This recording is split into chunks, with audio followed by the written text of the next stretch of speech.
Hi and welcome back to my channel. As you've probably guessed, I'm continuing with the series, and this time I'm doing it, of course, for this month of November. I'm up to Virgo rising now, so this one's going to be for the Virgo risers for this November, the astrological overview and what you might want to look at with transits or what might be relating in your chart for the month of November. We'll be looking into the first astrology deck will be this Arcana of Astrology, and then we'll go from there to astrology reading cards. After that, we'll get some messages from the Numinous Astro deck, and then we'll finish up with the astrology side of things with the Star Codes Astro deck to complete the astrology side of it. And after that, we will go into getting some numerology guidance cards for you. See what comes through, and then we'll look into notes from the universe on abundance for the month of November, and then we'll finish off with some guardian angel messages to complete the reading, see what comes through for us. So we'll get straight into it now. The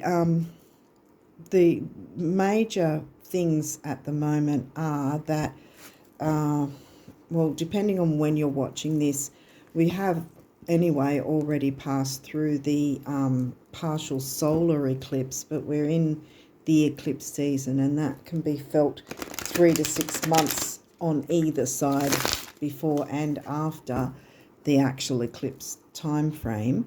Now the next one, while I'm doing this, the next eclipse is going to be the full moon eclipse on the 8th of November. But again, depending on when you're going to be watching this, but yeah, so that's gonna be some intense energies, because the full moons are always intense energies anyway, and being in a full moon eclipse is going to be even more intense. Add to that, we by now, or by the time you're watching this, we will have moved into Mars retrograde cycle as well. Did that flip? Oh, okay. We've got Mars retrograde, and that's, I think, until at least February next year. And that happens about every two something years. I keep forgetting to look up exactly how long it takes. But yeah, so it's not a phenomenon like, say, Saturn return that's every 30 years. So this is kind of a regular event every couple of years or so. But with Mars retrograde, it can bring frustrations, because anything we're wanting to move forward quickly on is going to be slowed down. But with any retrograde, we're given the chance to take another look at things and maybe reevaluate things. Retrograde, it's not just Mercury retrograde that we need that for. Taurus, okay, so we've got Taurus first. What's Taurus in? I think your 9th house. Let's keep going for the Virgo risers. Oh, last quarter moon. Okay. Right. So that's probably going to be a significant time for you. And first and last quarter moons are considered the squares, like the sun and the moon. Like say this is the chart, and it's squaring, like say it would be, that would be the square, and that's what happens with the first and third and the third quarter. Yeah, last quarter, third quarter, first quarter and last quarter moons are like challenges in some way. The first quarter comes after a new moon, and that is a challenge in that it challenges you to recommit to anything, any wishes that you put out on the previous new moon.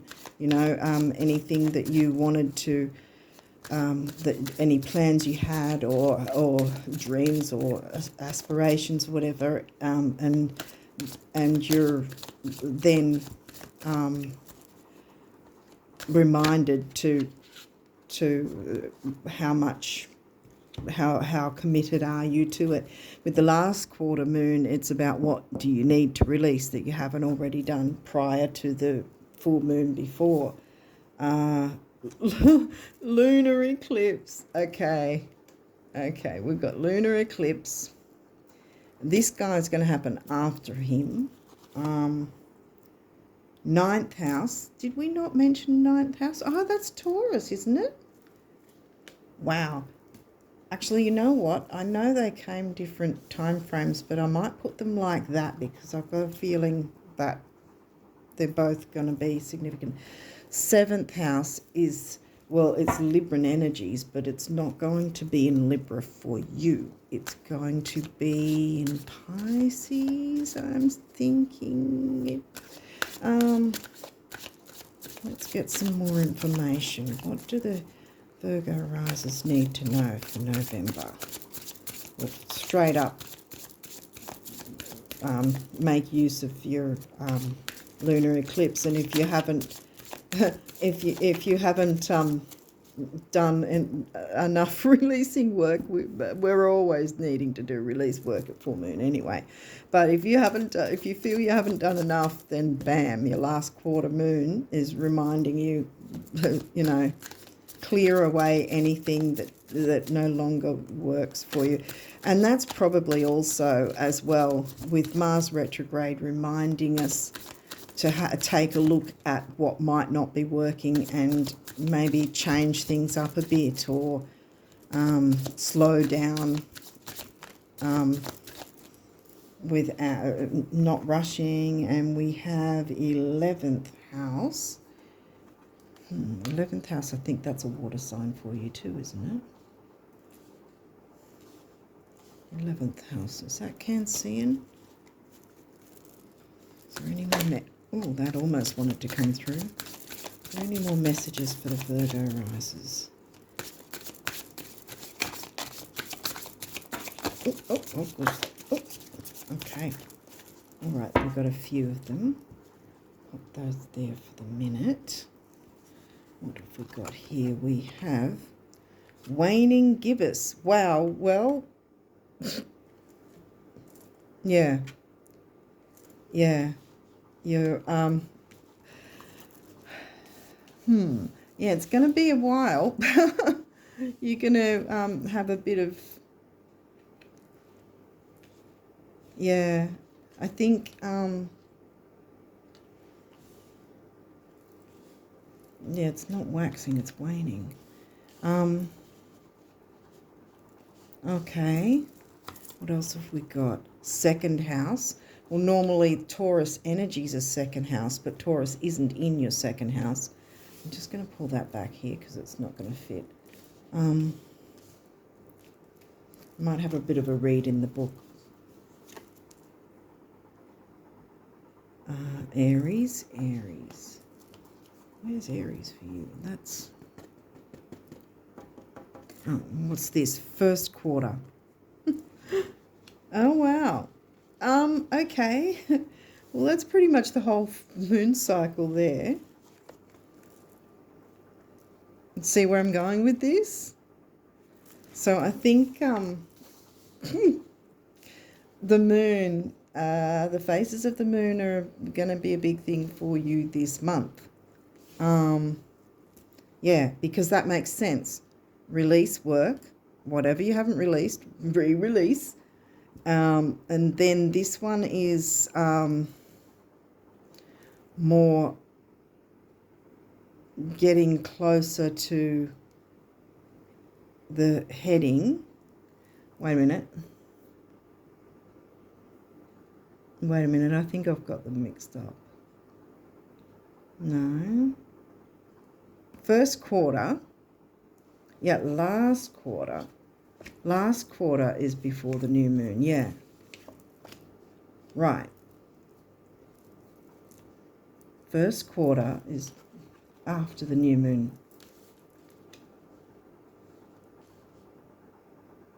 Yeah, after the new moon, first quarter, growing, and then waning gibbous, moving away. Last quarter, yes. I'm confusing myself. Sorry, guys.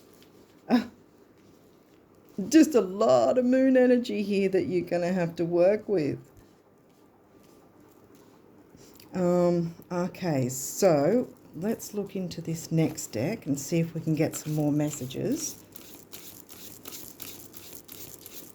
9th, 7th, 11th, 2nd.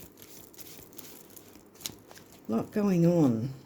Can we get some clearance, some clarification here? Aries, where was Aries again? That's right, that's what threw me as well, because you don't have any Scorpio or 8th house. You've got 11th. 11th house is,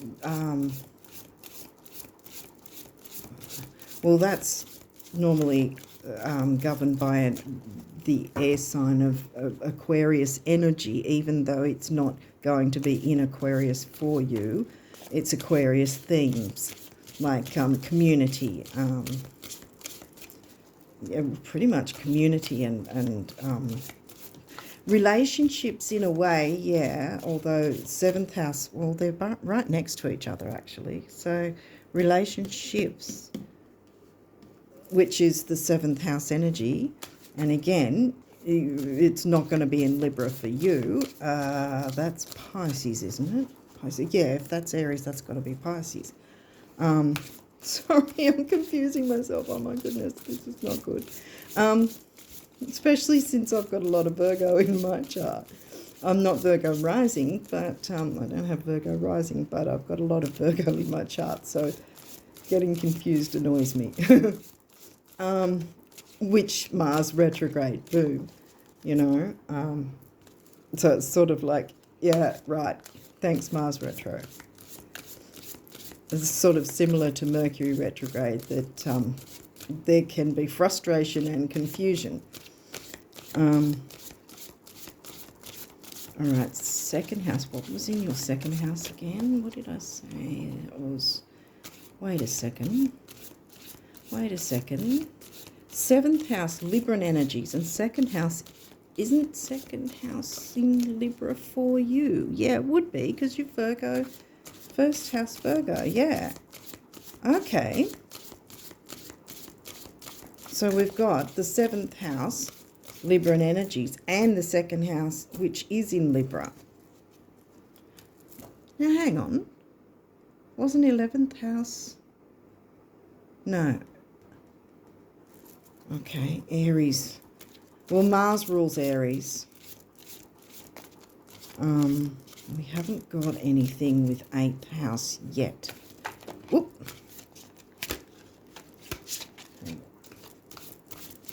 Not yet. Well, I don't know. With these ones that came just now, let's have a look. I'm going to laugh if there's an 8th house. Sorry. Chiron, 3rd house, 5th house. Okay. Chiron, the wounded healer. So any wounds from our distant past and childhood, perhaps, that need healing. Full moon. Yep. First quarter after the last new moon, yeah. So it's pretty much from now, I'd say. And the eclipse time. And then, yeah. Okay.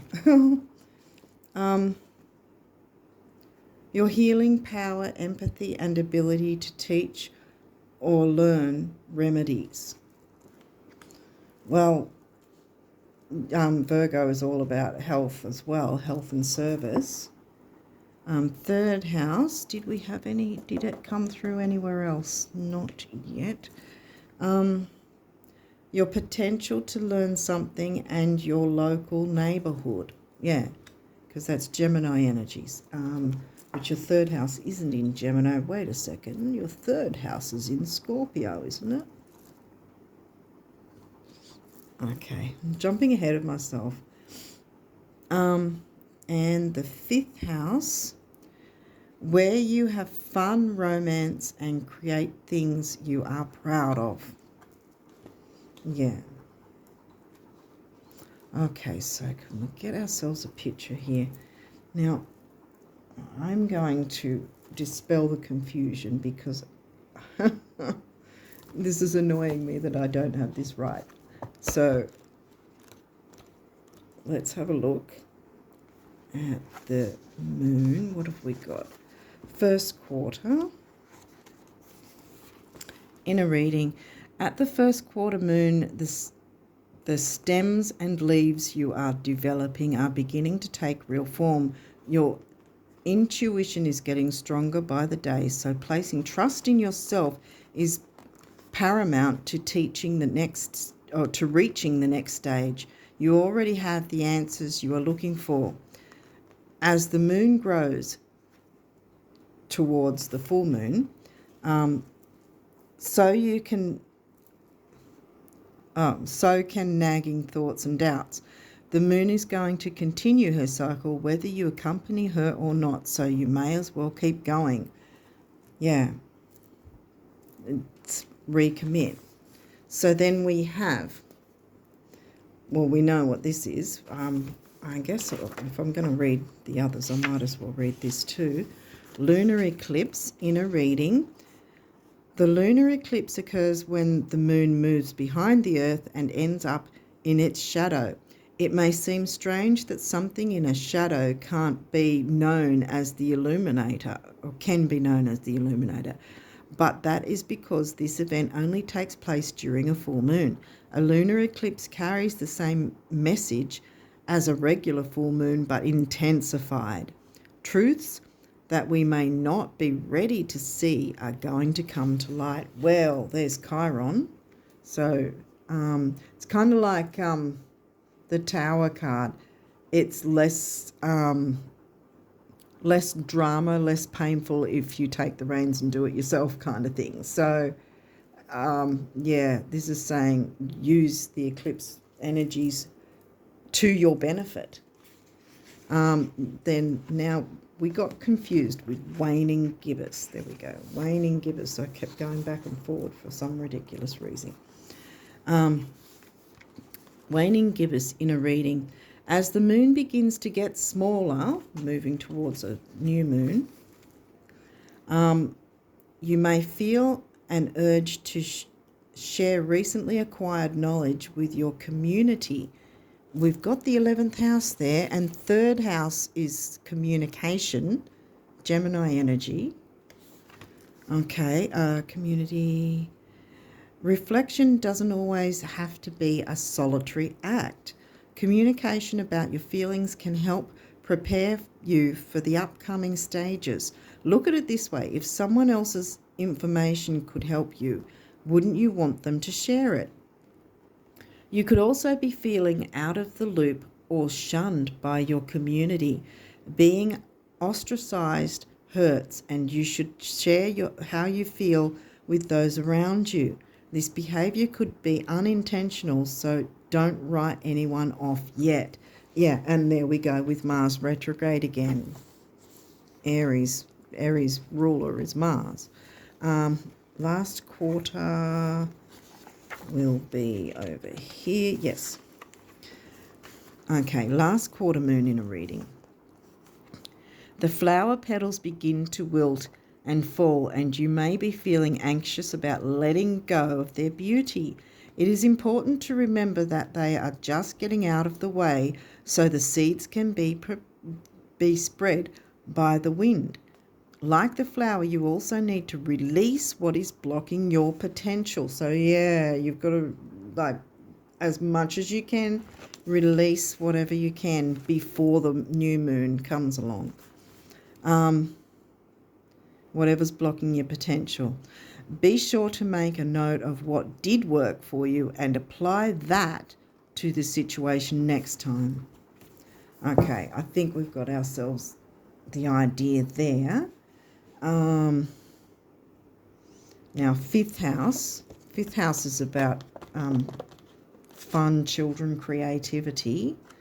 Fifth house is Leo energy. What's in your fifth? What's come through so far? Taurus is not in your fifth, and neither is Aries. I think it's Capricorn, isn't it? We'll move on, though. We'll move on. But the fifth house has come for a reason, sort of, even though it sounds like heavy energy,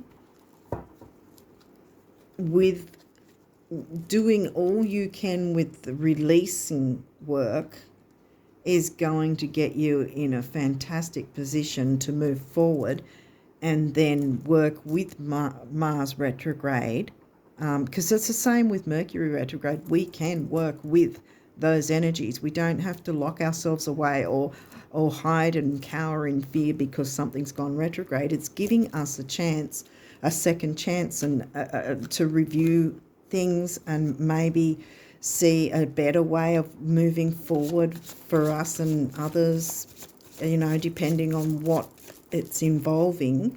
We've got 7th and 11th, like I mentioned earlier, when they came through next to each other. And we've also got 9th house, which is Sagittarian energy, but it won't be in Sagittarius for you. What will it be in? Wait a minute, that's right. 9th, Taurus. Isn't it? I'm pretty sure it is. Yeah, okay. So what other messages can we get for the Virgo risers? What do they need to know for November? Besides making thorough use of the full moon energies to release any difficulties, any things that didn't work, any upsets, any things that are just holding us back, kind of thing. That's what the full moon does for all of us. But as I said, I do not have Virgo rising, but I know the Virgo, like, I know how it feels because I've got a lot of Virgo in my chart.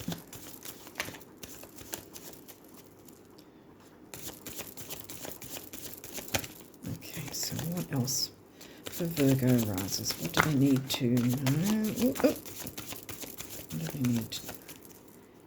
Any other messages, or are we done? One more. Oh, that almost came through. But I think that's it. What did we get? We got semi-sextile. Okay, we'll look that one up.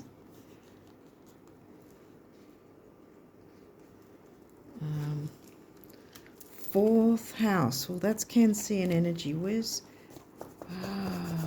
was Cancer again? That was oh wow, 11th house, wasn't it? Yeah, Venus and conjunction. Okay. Well, sextile generally, trines and sextile, conjunctions, squares, oppositions, trines, sextiles, inconjuncts, sesqui-squares, that's all aspects, and this is an aspect. Sextiles and trines are generally really easy aspects.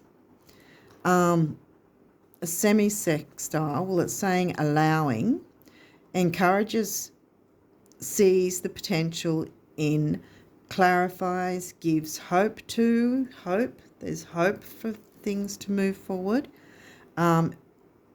intuits, tempers, responds, cycles, grows, realizes, rewards. So sextile and trines are really good. Now, conjunctions aren't necessarily bad. A conjunction just means certain planets within a certain area And if you're using whole sign houses, it will be considered whatever planets are within a house. But they can be, if you're not using whole sign houses, they can be within what's called an orb. And so that means a certain degree difference between them, which means they're close enough to be considered a conjunction. So conjunctions can be good, but they can be difficult. It depends. So it says here, combines with, enhances, strengthens, joins forces, activates, intensifies, authorizes, allies with, concentrates, saturates, overrides, overwhelms. See, it just depends on which planets are in your chart. What planet has come through? Well, none besides the moon, actually. I think you've just got a whole bunch of houses. Venus has come right next to here. Okay. What's conjunct your Venus? You might want to look into that, because you've got a few things going on with different houses as well. Okay, so let's look into the next astrology deck for you and see what other messages we can get. If I can move that out of the way. Okay. So we have 9th house Taurus. And Aries was 8th house, but 8th house didn't come through. And 8th house is quite intense. 4th house has come through. Hang on, 4th house. Is Sag in your 4th house? Because I know how I said 9th house is Sagittarian energies, but it's ruled for you by Taurus. But I think 4th house is Sagittarius. And look, see, they're coming through semi-sextile, so it's an easy energy for your 4th house, which is family, home, or what you consider, what you feel is like family. Venus is all about love, and Venus governs both Taurus and Libra. I say Libra 7th house, even though your 7th house is in Pisces, but it's Libran energies. And so Venus is here. So, yeah, I'd be looking for what is conjunct your Venus, perhaps. But, yeah, I would say use this this lunar eclipse to release.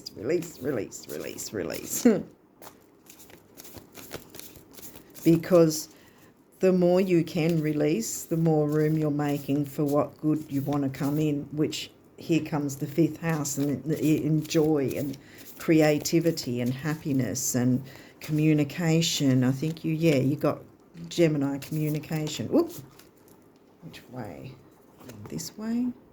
Or 9th house? It did twist, so I think we'll keep it to that, because yeah, see, you got 9th house again. I might read both of them since it did twist around. I might, in the book it has upright and reversed. So upright is called the gift and reversed is the challenge. So I'll read both and then you can see what makes sense to you.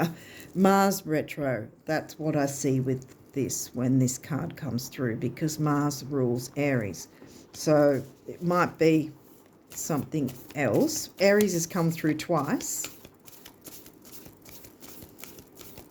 We didn't get 8th house though, so I think perhaps maybe Aries is just sort of about reminding us about Mars retrograde, and that, you know, when things are frustrating, to try and, you know, keep our cool, take a step back if we need to, especially with the full moon, because full moon energies generally, just a regular full moon, can bring up, you know, a lot of emotion, and it's also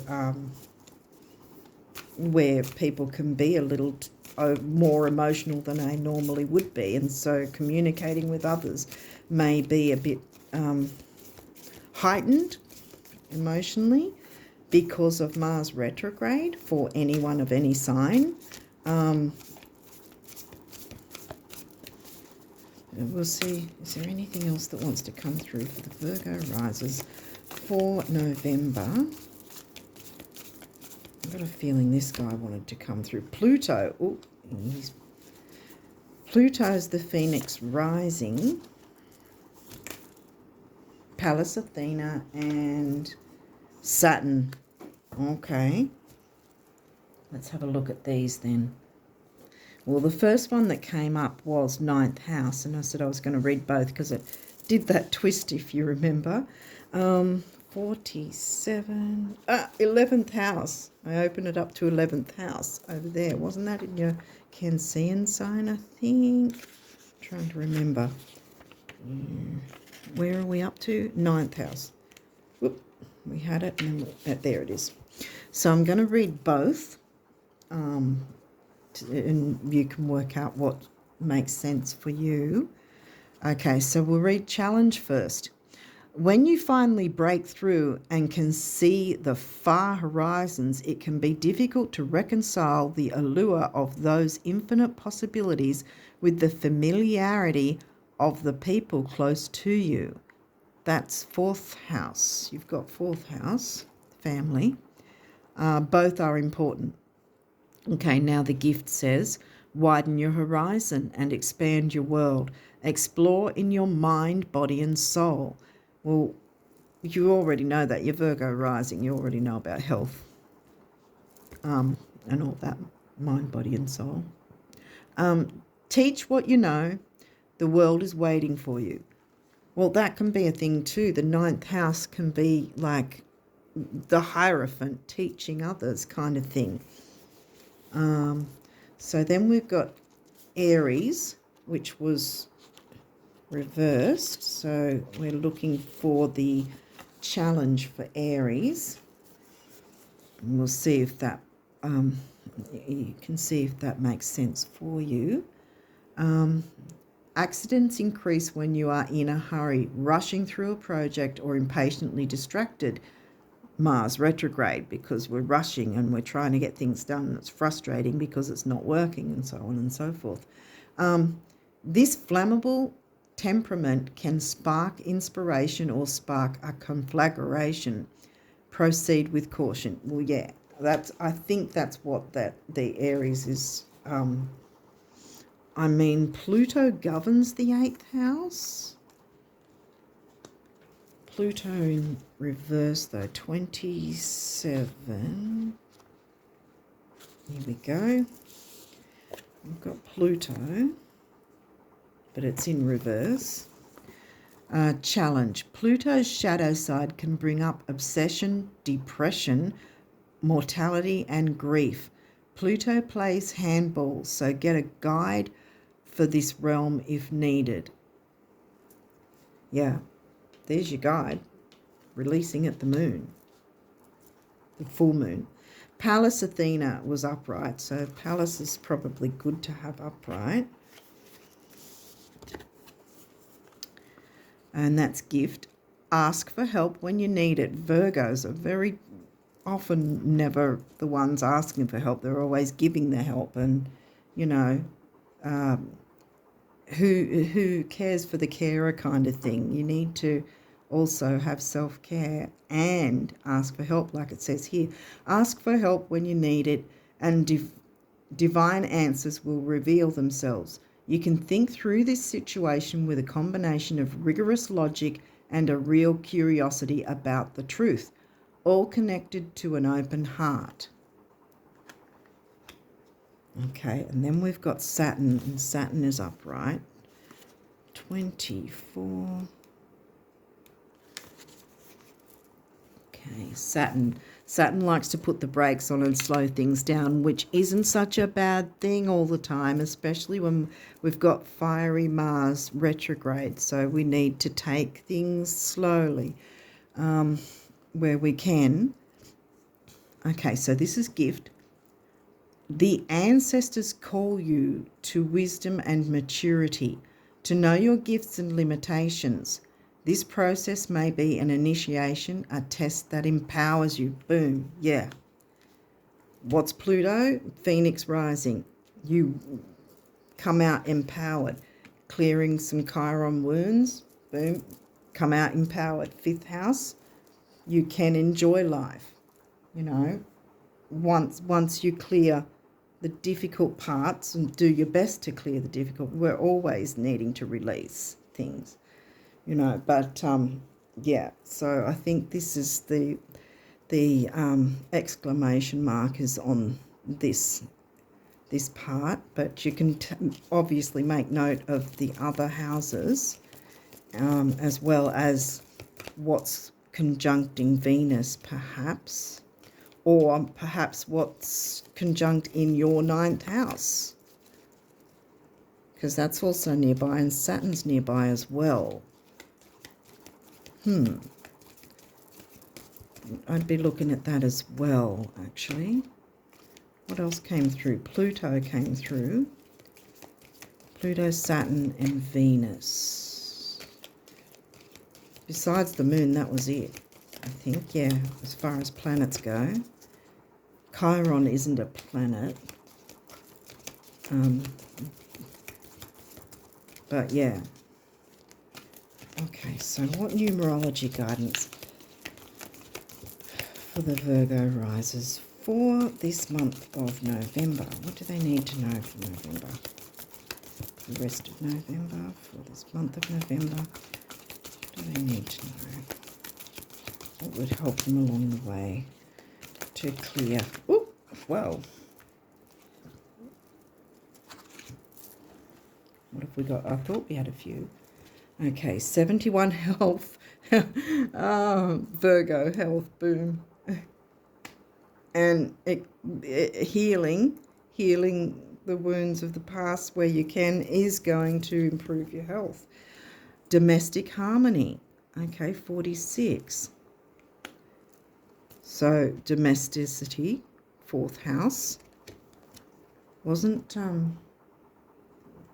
11th house, wasn't it Cancerian energy?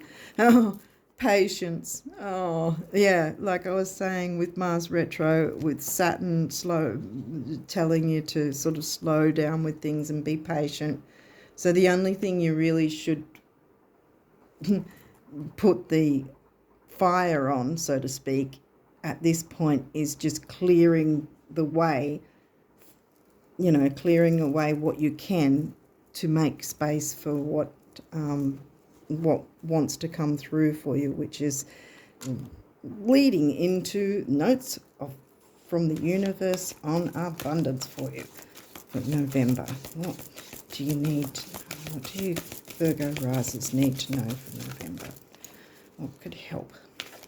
What does the universe want to say to you about abundance? What can you expect? What abundance can you expect in November? Okay, this one looked like it wanted to come through.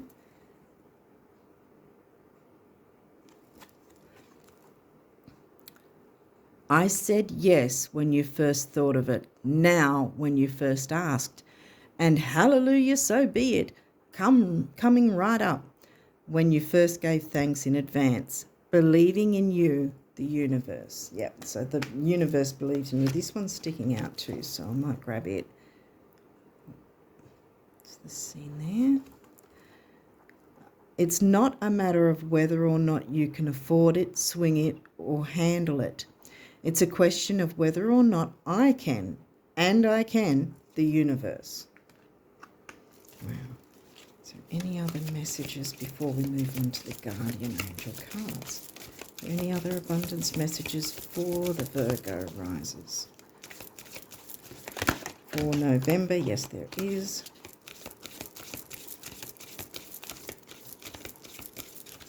Okay, I think that's it. We're finished with that third one. Okay, so it's another water scene. Every fortune, gold medal and trophy, every comeback, triumph and celebration, and every kiss, hug and hand held was first a thought, a whisper or a dream. Go, the universe. Go make it happen. Look at the colours. They're all sort of... I notice things like that with all my Virgo. See, I told you I'm kind of... I kind of have a bit of an inside idea with Virgos because I've got a stellium as well as some other factors. But just the only thing I don't have is Virgo rising, pretty much. Okay, so what do the guardian angels want the Virgo risers to know? What do they need to know for the month of November? What do you want them to know? What do the guardian angels want the Virgo risers to know? What do they need to know for November? 2 orange ones. Orange seems to be quite... Okay, yeah, we're reiterating the 5th house, the sun energy. The warmth of the sun. Guardian angel. Okay, what have we got here? We've got star, positive outcome. Right, we're going this way. Okay, star. I don't know if you can see it. All right.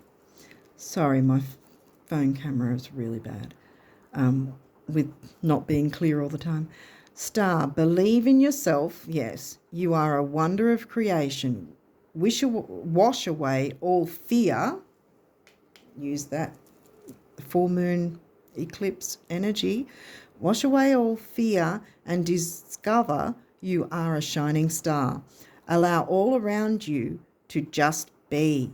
Let go of trying to control life, for the light of your soul will guide you always towards love. Yeah, controlling is let go of the control. Yeah, with Saturn to slow down with the Mars retro. Remember, stars are born through explosions of love. Love illuminates all things. Never forget you are truly a shining star. Okay, and the next one, guardian angel. Trust, all unfolds in perfect timing. You are one with divine will. Focus only on love, and all you truly desire will manifest at the most perfect moment. Be patient. You've got patience again. I, your guardian angel, am watching over you. Okay, and we have positive outcome. Now, that's what you want to see, positive outcome. At this very moment, you are sowing the seeds of your future through your thoughts, feelings, beliefs, and attitudes. Whether through love, fear, or indifference, you are always creating something. So remember to keep your thoughts, beliefs, and attitudes positive, and you will create a positive outcome. Yeah. Do we have a chance to get any more messages? Is there any other messages for the Virgo risers before we finish up? What do they need to know? Yeah, I think just once you just get that work done where you can with the full moon energies, because there's so much orange, it's the sun. I'd be inclined to look at your sun sign as well, what house that's in, and whether that's got a conjunction with something.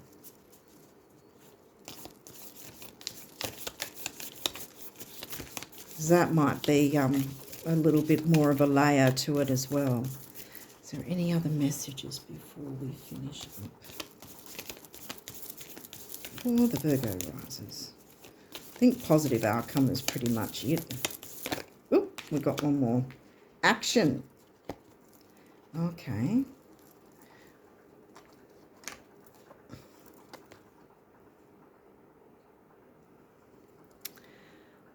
Drop all fear and just do it. You have the power to create and be whatever you truly want. Look inside your heart and take positive action in those things that bring you closer to achieving your desired goals. Nothing can stop you except your own fears. Saturn fears. This card is positive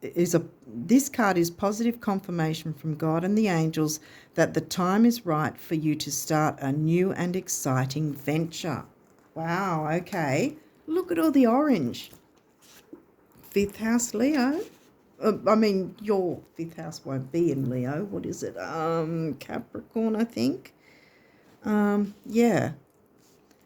And 9th house is also, easygoing. It can be to a degree fun as well. But yeah, you've got a lot of orange here. So a lot of, that's the solar plexus too. So you might want to consider that as well. Yeah, to sort of work on your solar plexus maybe as well, which will help you feel more self-worth, which second house is also about not just physical money or electronic money, but self-worth as well. So yeah, and by dealing with what you can via the full moon energies and the further right and through until the quarter at least, but really I'd say a couple of weeks, from like 2 to 3 weeks from before the actual lunar eclipse and through to after. By the looks of this reading, it's a fair bit of time you've got. Again, see, with Mars retrograde, you've got the time to slow down and do it in your own time. So you can take action with that, and there's still things you can take action with Mars retrograde. It's not everything has to stop. It's just taking a look and more of a considered approach at things, which Virgo knows how to do usually anyway. So this isn't something difficult for you to do, I don't believe, because, yeah, you'll be able to sort it all out the way it'll work for you. So I wish you all the best with it all. And, yeah, you're going to have a positive outcome. It says so here, and you've got the universe backing you as well. So hold on to your dreams because they will manifest. Just do that bit of work and you'll be right. So I wish you all the best for November. Until next time, take care. Bye for now.